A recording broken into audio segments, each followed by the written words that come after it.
Today we'll be looking at Unit 6, Notes Number 2, The Cold War Begins. So in these notes, we're going to focus on how the Cold War actually starts and how the tensions between the U.S. and the Soviet Union began. Former allies clash. After World War II, the U.S. and the Soviet Union emerged as rival superpowers. During World War II, we were working together to defeat our common enemy, Germany and the Nazis. But after the war, things changed. The US and the Soviet Union had very different ambitions for the future. These created a climate of icy tension that plunged the two into a bitter rivalry known as the Cold War. So the Cold War starts pretty much right after World War II ends, about 1946, 47, and it lasts until the fall of the Berlin Wall in 1989. But within this Cold War, there are never any direct conflicts. Like wars between the US and the Soviet Union. It's characterized by many interactions, like the Korean War, the Vietnam War, the Cuban Missile Crisis, where we're pitted against each other. So we will be exploring the Cold War in this unit and then again later on in April. Under Soviet communism, the state controlled all property and economic activity, while in capitalistic American society, private citizens controlled almost all economic activity. In the American system, voting by the people elected a president and a Congress. In the Soviet Union, the Communist Party established a totalitarian government with no opposing parties. During World War II, Americans and Soviets were suspicious of each other, and relations worsened when Stalin learned that the U.S. had kept the development of the atomic bomb a secret.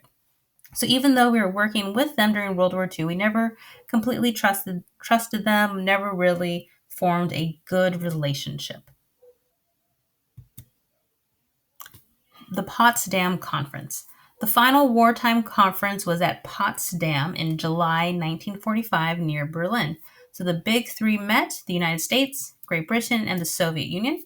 So now Truman represented the US instead of Roosevelt, and there was a new British prime minister. But Stalin still represented the Soviet Union. So Stalin had went back on his earlier promise at Yalta to allow free democratic elections in Poland. President Truman was convinced that the U.S. and the Soviet aims were deeply at odds. So even here at the Potsdam Conference, almost right after the end of World War II, they could already sense that there was tension, and the tension mounts. The Soviets wanted to take reparations from Germany, so make Germany pay them back for the cost of the war, but Truman objected to that.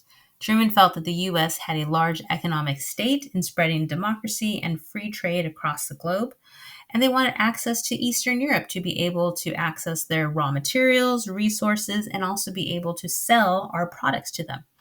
But Stalin felt that Eastern Europe belonged to the Soviets, and these were countries that were liberated by the Soviets, so they already had a presence there, and they didn't want to give that up.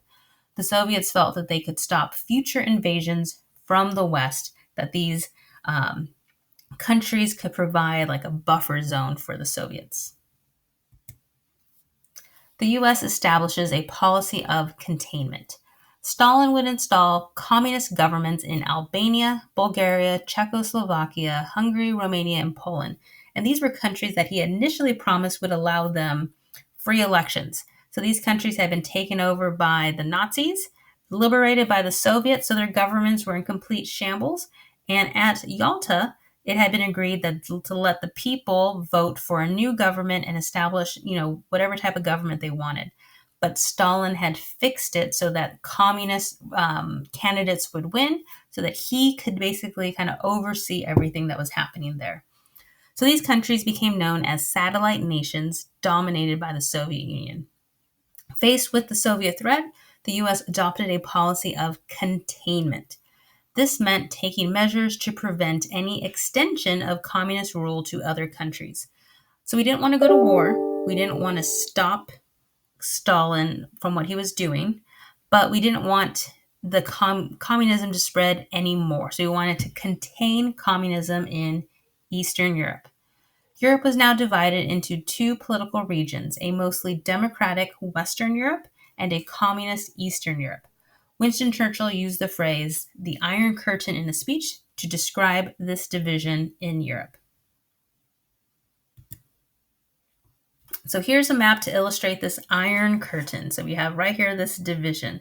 So the Iron Curtain is not a physical thing. It's just to describe the division. It's not referring to the Berlin Wall. The Berlin Wall has not been built yet, so it's just kind of showing that there is this stark divide between Western Europe, which is mostly democratic, and Eastern Europe that is primarily communist. So another thing we'll talk about later in this notes is the division of Germany. So within Germany, this was agreed upon at Yalta. After the war, Germany would be divided into four zones. We have East Germany, which is controlled by the Soviets.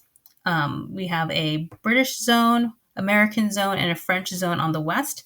And so Britain, America, and France decide to combine their zones and will end up forming West Germany, which is democratic. But they also divided the capital city of Berlin.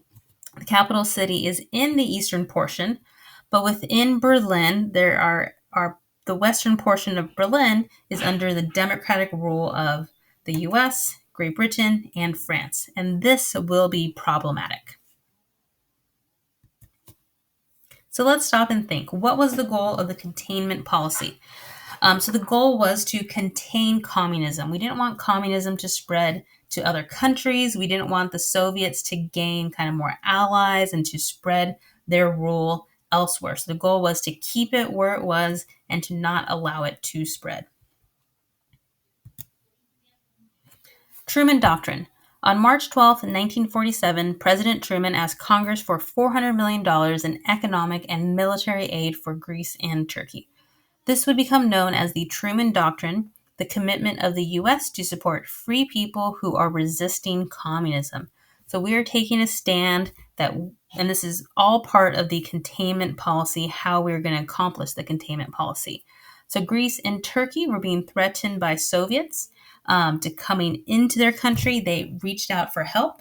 So we promised to give them the aid that they needed so that they were not taken over by the Soviets. So Congress agreed with Truman and decided that the doctrine was essential in keeping Soviet influence from spreading, and this was something that will continue to be used throughout the 1950s and 60s. The Marshall Plan. In June 1947, Secretary of State George Marshall proposed that the U.S. provide aid to all European nations that needed it. The Marshall Plan revived European hopes.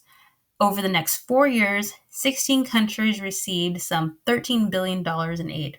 By 1952, Western Europe was flourishing and the Communist Party had lost much of its appeal to voters.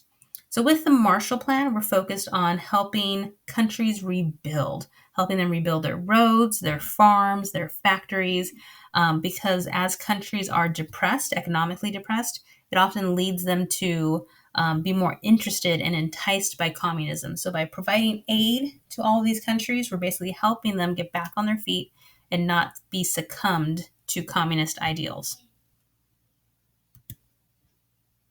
The struggle over Germany.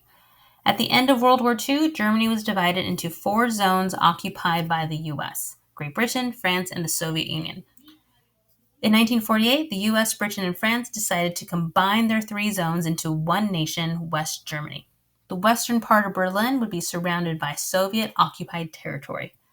There was no written agreement with the Soviets guaranteeing free access to Berlin by road or rail. But Stalin wanted all of Berlin to be under his control. So in June 1948, Stalin decided to close all highways and rail routes into West Berlin. He wanted to take it over and basically forced the US, Great Britain, and France to leave. As a result, no food or fuel could reach that part of Berlin. The 21 million residents only had enough food to last for 5 weeks. The Berlin Airlift. So it left Great Britain, France, and the US in a situation. Do they want to start a war? How serious do they want to take it? So they couldn't get in by road or by rail, so train or car. So instead, they started the Berlin Airlift.